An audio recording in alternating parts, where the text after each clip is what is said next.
नमस्कार, आपण पाहत आहात बहुजन हिताय न्यूज, जनसामान्यांचा बुलंद आवाज।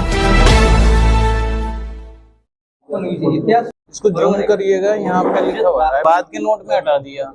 अरे क्यों?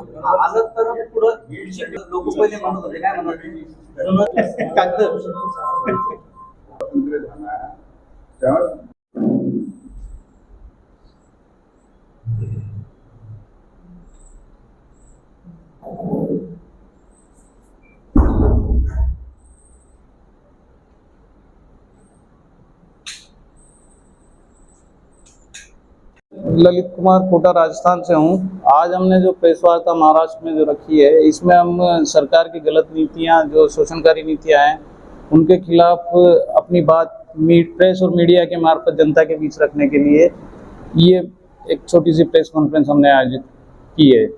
इसमें हम बैंकिंग व्यवस्था को भी चैलेंज कर रहे हैं। हम हमारी सरकार की जो गलत शोषणकारी नीतियाँ हैं, जिसमें हम जल, जंगल, जमीन, जानवर, इन पे हमारा अधिकार था, वो सरकारों द्वारा छीन लिया गया है। स्वास्थ्य, शिक्षा, न्याय और राजनीति, इसमें पूंजीवाद हावी है। इस तरह की गलत जो शोषणकारी नीतियां हैं, और अभी मौजूदा जो सरकारें हैं वो टोटली न्यू वर्ल्ड ऑर्डर पे काम कर रही है। नई वैश्विक व्यवस्था के चलते इन्होंने पूरी देश में उस तरह की व्यवस्था कायम कर दी जो हमें शने शने गुलामी की ओर लेते जा रही है। और इसी के चलते एक बैंकिंग सिस्टम का एक ऐसी शोषणकारी नीतियाँ जो चल रही है, उसके तहत आज अगर हम देख लेते हैं तो हर दूसरे दिन न्यूज़पेपर में या मीडिया में कहीं न कहीं की एक न्यूज़ हमें आए दिन मिलती है कि आज इस परिवार ने बैंक के कर्जे के कारण आत्महत्या कर ली। कई परिवार सहित आत्महत्या करते जा रहे हैं लोग बाग। बट हम उस पर उजागर करना चाह रहे हैं कि बैंकिंग सिस्टम ही फ्रॉड है। लोगों की ये जो मानसिकता कि अपने आप को कर्ज के तले दबा हुआ महसूस करते हैं और परिवार सहित आत्महत्या कर लेते हैं, हमारा उनसे निवेदन है कि ये सोच को बदलें और बैंकों की सिस्टम को, बैंकों की शोषण नीति को समझें। और जिस दिन आपने ये समझ लिया, उस दिन बैंकों को आप मुंह तोड़ जवाब दे पाएंगे। हम ये कहना चाह रहे हैं कि पूरे देश में आरबीआई ने बैंकों के मार्फत, और खुद आरबीआई भी इसमें लिखते हैं कि जो करेंसी, जो रुपया चला रखा है चलन में, पूरे भारत में पूरी जनता के बीच जो चलन में रुपया है, वो रुपया टोटली फ्रॉड है। हम इसको चैलेंज के साथ कहते हैं कि जो चलन में आपके जेब में जो बैंक नोट है, वो बैंक नोट है, रुपया नहीं है, रुपए की रसीद है। और इसे हम ऑन पेपर प्रूफ भी करते हैं कि आज भारत की जनता के बीच दो तरह की करेंसी है।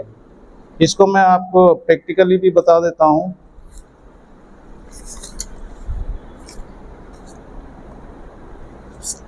पूरी भारत के जनता के बीच ये दो तरह की करेंसी आरबीआई और बैंकिंग सिस्टम ने चला रखी है।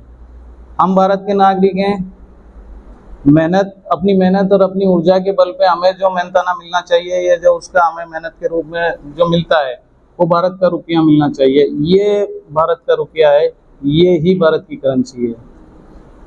तो भारत, इस पे साफ तौर पे लिखा हुआ है भारत सरकार मात्र 1 रुपया ही छापती है। इससे ऊपर 2 रुपये से लेकर 2000 तक का जो नोट, बैंक नोट है, वो आरबीआई छापता है। सबसे बड़ा धोखा ही जनता के साथ यही है।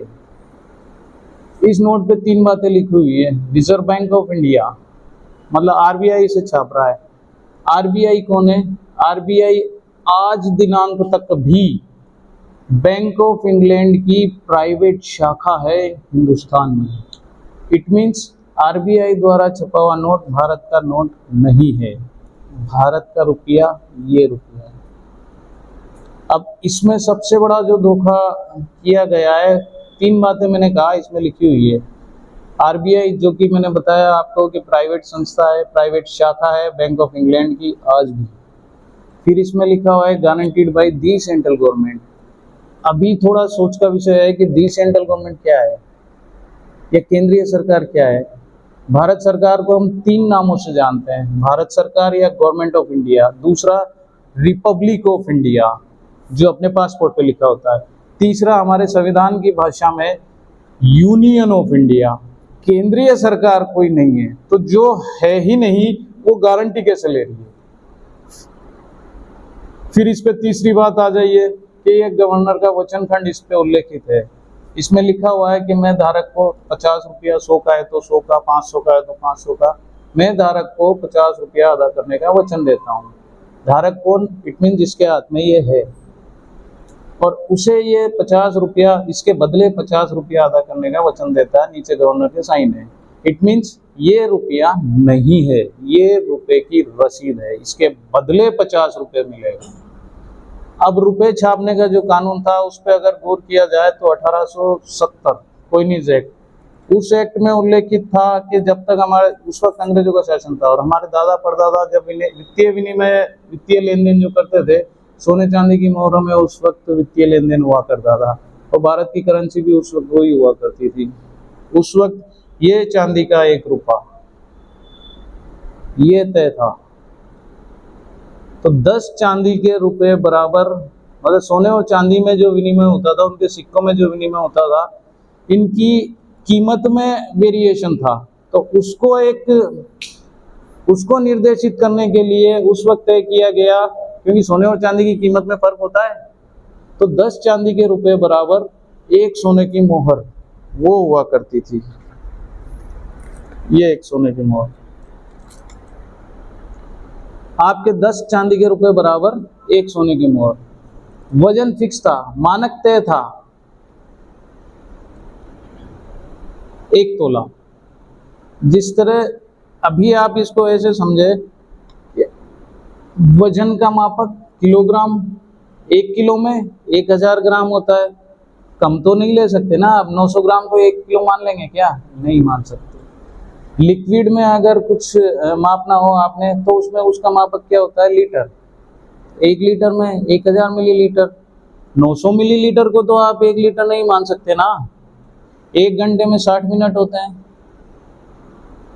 आप 50 मिनट को 1 घंटा मान लेंगे क्या? उसी तरह रुपए का भी मानक तय किया गया था 1860 ईस्वी से पूर्व। 1600 ईस्वी में शेरशाह सूरी के वक्त से जारी था और यह तय किया गया था। आज भी मानक के साथ छेड़छाड़ नहीं की जा सकती। 24 घंटे का एक दिन होता है, उसको 23 घंटे में कर सकते हैं क्या? सूरज पूर्व से निकलता है, पूर्व से ही निकलेगा, तय, चेंज नहीं किया जा सकता। उसी तरह रुपये का भी एक मानक स्टैंडर्ड है, उसे भी चेंज नहीं किया जा सकता। 1856 में, 55-56 के दशक में उन्होंने रातों रात घोषणा की कि आज के बाद 15 चांदी के रुपए बराबर 1 सोने की मोहर। तो आधा सोना तो उन्होंने वैसे ही लूट लिया। आज जिसके घर में उस वक्त 30 चांदी के रुपये अगर रखे हो, वो सोचता कि सुबह जाके और मैं इससे गोल्ड मोहर ले लूंगा, तो सुबह 30 चांदी के रुपए देके उसे 3 सोने की मोहर मिलनी थी। अंग्रेजों ने रातों रात घोषणा कर दी कि आज के बाद 15 चांदी के रुपए बराबर 1 सोने की मोहर। अब आप अगर सुबह जाते हैं तो आपको 30 की जगह जहाँ पहले 3 मिलनी थी, अभी कितनी मिलेगी? 1.5। उस वक्त कोलकाता में जनमानस ने इसका विरोध शुरू किया और उस विरोध को दबाने के लिए फिर इन्होंने व्यवस्था बनाई, और उस व्यवस्था में लोगों, कुछ भारत के ही लोगों को वर्दी पहना के और उन्हें डंडा देके बोले इस विद्रोह को दबा दो। लठ चलाए, सब कुछ किया, तो वो विद्रोह को वहीं दबा दिया गया। तो 1857 की जो क्रांति थी, इतिहास ही गलत पढ़ाया गया कि वो क्रांति उस दौर में उस वजह से हुई थी, बाकी जबकि बताया दूसरा गया।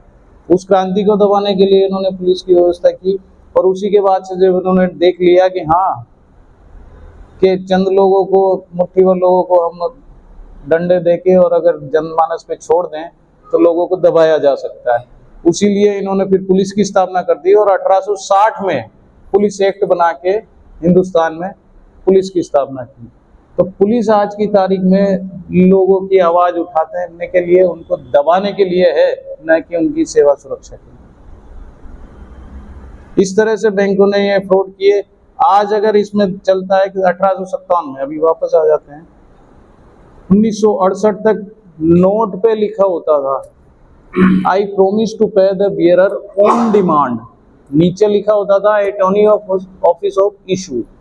इट मीन्स मांग किए जाने पर आपको इसके बदले गारंटी के तौर पे जो ये रखा हुआ है ये मिलना है। बाद के गवर्नर ने वचन खंड बदल दिया। आज अपने हाथ में जो करेंसी नोट है ये बदला हुआ वचन खंड है। सबसे बड़ा धोखा यही है, पूरी जनता के साथ यही धोखा हुआ। पहले हम इसको मान सकते थे, नीचे होता था at any office of issue, मतलब जिस ऑफिस से जारी होता है। जारी कहाँ से होता है? बैंक से, और बैंक को जारी होता है आरबीआई से। इट मीन्स हमारे दादा परदादाओं से सोने चांदी के ये सिक्के लेके और हमें प्रत्याभूत के रूप में, पर्ची के रूप में ये दिया गया। बट इसमें उनका शर्त लिखी थी कि आप जब भी मांगोगे आपको ये वापस मिलेगा। सुना, आज गवर्नर इसमें कह रहा है कि मैं धारक को 50 रुपये अदा करने का वचन देता हूँ, मतलब इसके बदले रुपया देगा। ये तो रुपया नहीं है, रुपए की रसीद ही है। तो मांग के देखते हैं, बैंक जाते हैं, रिजर्व बैंक से मांगते हैं तो नहीं देते। नहीं देते तो इसका मतलब ये डिवैल्यूएटेड है।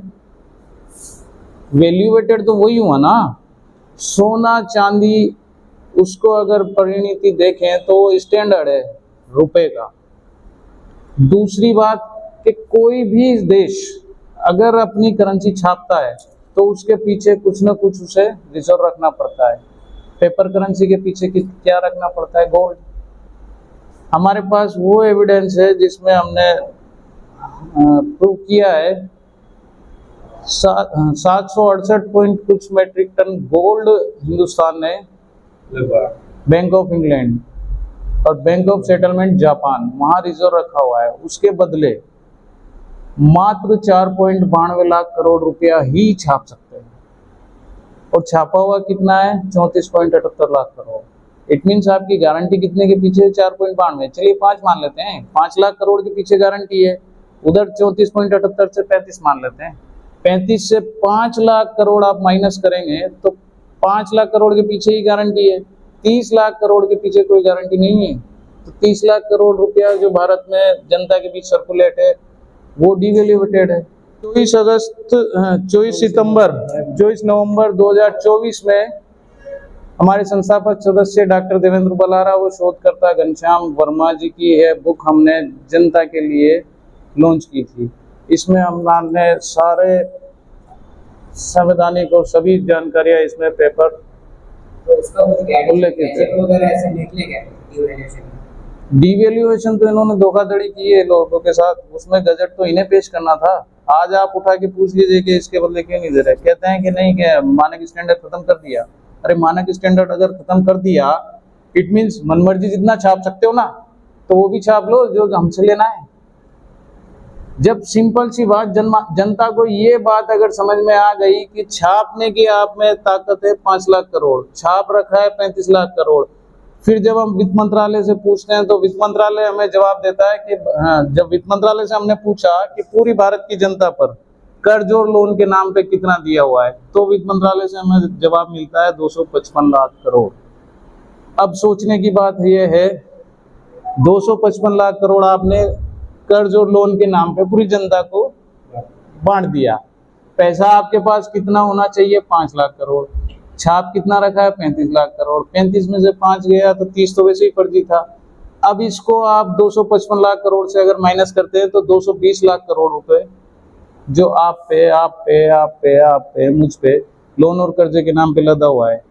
बट इस 220 लाख करोड़ का तो वजूद ही नहीं है। जो आपने छापा ही नहीं, वो आपने भारत की जनता को लोन के नाम पे कैसे दे दिया? और लोगों के बीच अवेयरनेस प्रोग्राम हम रख के लोगों को अवेयर करते जा रहे हैं। वहाँ काफ़ी लोगों की जान बची है जो हम लोगों से संपर्क में आए और जिन्होंने ये जानकारियाँ चाहिए और जानकारियाँ ग्रहण की है। हम आरबीआई को भी इसमें चैलेंज कर रहे हैं, हम सरकारों को भी चैलेंज कर रहे हैं। हम इनसे सीधा, हमने हर बंदे के लिए हमने आवेदन लगा के बैंकों से, आरबीआई से, प्रशासन से इनसे पूछा है कि भाई रुपए छापने का कोई कानून अगर है, कोई नियम है तो वो हमें बता दें। और अगर आप गलत तरीके से कर रहे हो और गलत तरीके से लोगों को गुमराह करके दबाव में ला के उस स्तर तक ले जा रहे हो कि आदमी अपने आप को अपराधी महसूस करके और आत्महत्या भी कर रहा, तो उसके पीछे दोषी कौन? तो ऐसा लगता है तत्कालीन गवर्नमेंट और रनिंग गवर्नमेंट दोनों भी इसमें दोषी है। दोनों ही इसमें दोषी हैं। पूर्व की गवर्नमेंट भी इसमें दोषी है, क्योंकि हर वो सरकार जो देश में जनता के लिए काम करती है, जनता का शोषण ही करती है, सब अपनी जेबें भरने में लगे हुए हैं। हर नेता, हर राजनीतिक यही करता है। सरकारें कोई भी आए बदलती रहती है, 5 साल वो खाता है, 5 साल मलाई ये खाता है। जनता की किसी को कोई परवाह नहीं है। इस पे काम कर रहे हैं। 3 साल से बैंकिंग मुद्दे पे हम लोग लगे हुए हैं। मिनिस्टर से बात हुआ इसमें तो? फाइनेंस मिनिस्टर भी हमें जवाब नहीं देता। हम आज भी ये तक भी हमने पूछ लिया कि भारत की आज़ादी का, अगर आप हम भारत आज़ाद हुआ, आप कहते हैं 15 अगस्त 1947 को भारत आज़ाद हुआ, हम कहते हैं कि आज भी आज़ाद नहीं है भारत। भारत की आज़ादी का अगर आपके पास कोई प्रमाणित दस्तावेज हो तो वो आज हमें आपको उपलब्ध करवा दें, अन्यथा गुलामी का दस्तावेज हमारे पास आज भी मौजूद है। ये हमने जब प्रधानमंत्री राष्ट्रपति से भी पूछा, राष्ट्रपति महोदय का भी ये रिप्लाई है कि गहन शोध का विषय है। इसका मतलब राष्ट्रपति भी ये बताने को तैयार नहीं है, या उनके पास भी ये जानकारी नहीं है कि भारत आजाद हो गया, किससे हुआ, कब हुआ। 1857 का जो हुआ था वो इसमें हमें जो पढ़ाया जाता है वो इसका मतलब इतिहास ही गलत पढ़ाया गया है। इसके प्रमाणिक दस्तावेज हमने सब इस बुक में छापे हुए हैं। इस बुक से आपको सब वो आपको ऐसा नहीं लगता तब के क्रांतिकारी और शहीदों का ही अपमान? वही हम कह रहे हैं कि हमारे पूर्व नेताजी सुभाष चंद्र बोस, जिनके सपने को साकार करने के लिए आज हम फिर उठ खड़े हुए हैं। आज हम इन्हीं की सोच के लिए लगे हैं। आज हमारी आज भी वही सोच है, आजाद हिंद सरकार। वो अगर भारत में आज होती तो ये दौर हम आज नहीं देख रहे होते। आज तक आप 3 साल से काम कर रहे हैं, उपलब्धि क्या क्या होगी आज हम आपके हाथ में लगा है? और किसको किसको अभी तक इसमें से बेनिफिट मिला? सरकारें अभी तक तो इसको कोई हमें जवाब बराबर दे नहीं रही, गोलमोल जवाब देती है और हमारी बातों को दबाया जाता है। हमने इसको आज ले जाके पिछले दिसंबर 2024 से हमने इसको उठा के कई बार हमने आरटीआई लगा के पूछा, सरकारें हमें ये गोलमोल जवाब देती है। आरबीआई भी, वित्त मंत्रालय से भी। इसके बाद हम इसको मिलता और न्याय मिलता तो सुप्रीम कोर्ट और हाई कोर्ट बंद करना, न्यायपालिका भी बिकी हुई है। उसके बाद फिर हमने आज इसको दिसंबर से हमने इसको कोर्ट में भी चैलेंज करना शुरू किया है। आज 15 राज्यों में लगभग 90 से ज्यादा मुकदमे हमने दर्ज किए हुए हैं बैंकिंग सिस्टम पे। इसमें हमने आरबीआई, वित्त मंत्रालय, आपके जिला अधिकारी, कलेक्टर को, एसपी को, सभी को पार्टी बनाया हुआ। यही जवाब हम कोर्ट में भी पूछ रहे हैं इनसे। आज अपन छत्रपति संभाजीनगर में प्रेस को संबोधित कर रहे हैं। औरंगाबाद वहाँ पर कितने मुकदमे दायर है और उनकी स्थिति क्या है? अभी 10 मुकदमे आपके यहाँ दर्ज हैं और इसमें नोटिस समन अभी इन लोगों को जारी हुआ है। कौन से बारे में? बैंकिंग सिस्टम को लेके, जहां इन्होंने लोगों की संपत्तियां कुर्क की है, उन पे कब्जे किए हैं। लोन के रूप में हम जब आपको ये बता रहे हैं कि जो पैसा है ही नहीं वो आपको दिया गया है, और जो दिया गया है वो आप चुकाएंगे कैसे? सिंपल सी बात, आप इसको ऐसे समझिए कि ये मोबाइल अगर मैंने आपको दिया और आपको बोला कि 2 महीने बाद आप इसे मुझे वापस लौटाएंगे, 2 महीने बाद आप इसे मुझे वापस लौटा देंगे बड़ी आसानी से, बिकॉज ये मैंने फिजिकली दिया और आपसे फिजिकली मांग रहा हूँ। ठीक बात। दूसरी, अगर मैंने आपको व्हाट्सएप पे मैसेज किया कि मैंने आपको मोबाइल दिया, 2 महीने बाद अगर मैं इसे आपसे वापस मांगता हूँ तो क्या आप मुझे लौटाएंगे इसे फिजिकल? नहीं लौटा सकते। यही सिस्टम बैंकिंग सिस्टम है आज के दौर में कि जो चीज़ उनके पास है ही नहीं, जो पैसा उनके पास नहीं है वो आपको दे कैसे रहे हैं? बैंक ने किसी भी व्यक्ति को नगद में कुछ लोन दिया क्या? खाली वो अपने ही यहाँ खुद ही के यहाँ उसका एक अकाउंट खोलता है, उसी में डिजिट ट्रांसफर करता है, इट मीन डिजिटल देता है।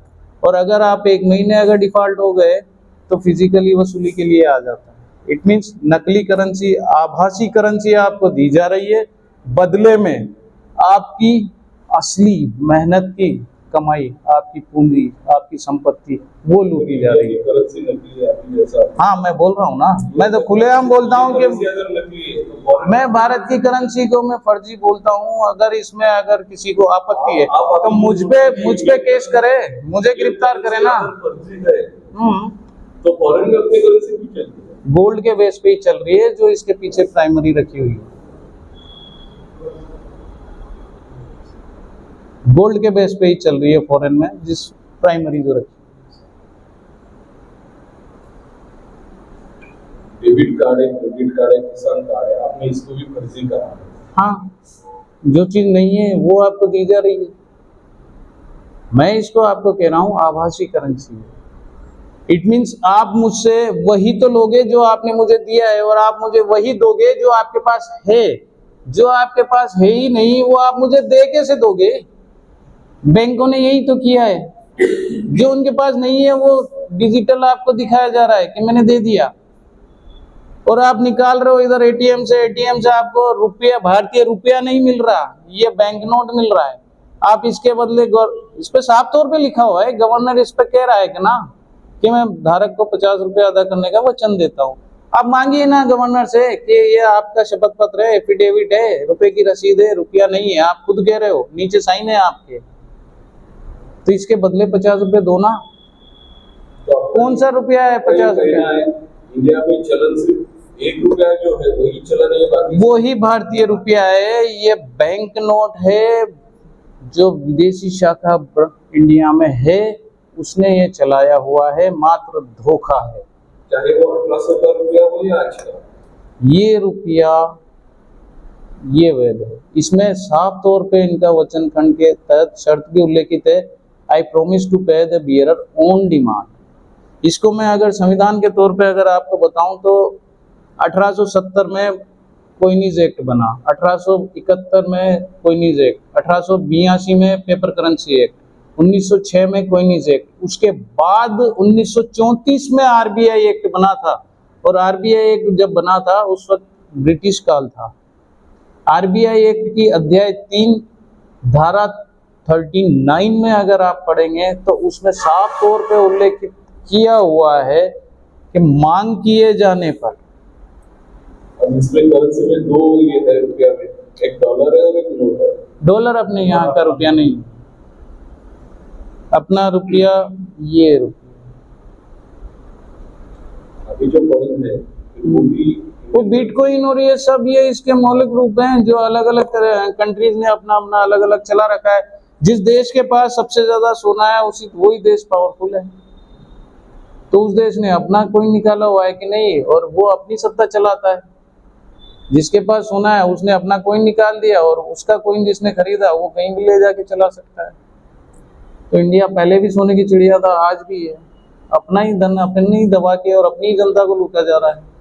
तो हम ये अपील करना चाह रहे हैं कि सरकार की जो शोषणकारी नीतियां हैं, इन नीतियों को आप समझिए, सोचिए, फिर पुनर्विचार कीजिए, और जो व्यवस्था हमारी बिगड़ी हुई है उस व्यवस्था को वापस से सुचारू रूप से स्थापित करने के लिए व्यवस्था परिवर्तन की जो मुहिम हमने छेड़ी हुई है उसमें आप शामिल होइए।